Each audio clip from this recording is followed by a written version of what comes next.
Both the authors discuss global issues and therefore how they relate to tourism on a macro level. I will first start with discuss how the post-American world affects how we do our recreation and tourism here. According to Zakaria, America is the dominant global power, and that means they have a big influence on the rest of the world. This affects recreation and tourism because many ideas on how to offer these services are adopted from the U.S. The way, for instance, theme parks are set up throughout the world is based on the American model. Not only do many countries use the American model, many American companies have made their way overseas. For instance, Disney can be found in most places, and even the Texas original Six Flags has made its way to Holland. Aside from the economy being based around America's economy and the influence of pop culture, film, fashion, etc., there are still many cultural values that are non-American that have much to offer to American tourists.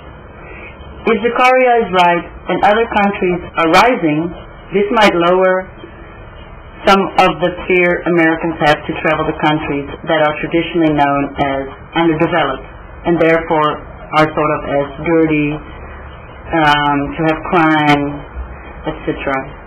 The rise of the rest will also mean the citizens of these rising countries can afford more easily to visit America, which will boost tourism in the United States.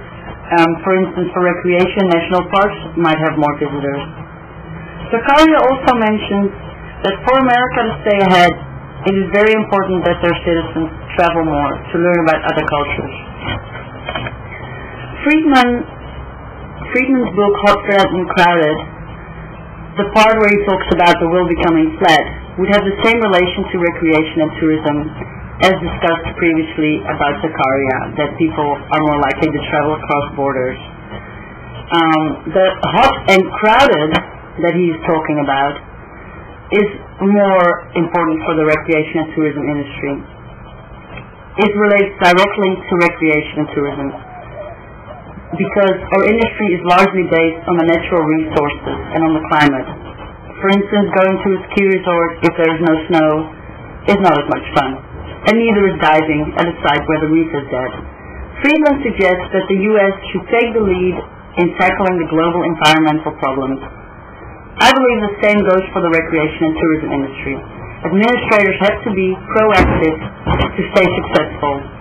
This can be done by making small and large investments, like recycling, conserving water, but on the long run, also designing cooler buildings and creating sustainable recreation and tourism. Not only will this benefit the environment, it will also increase the popularity of your organization because people are becoming more aware of the importance of being environmentally responsible.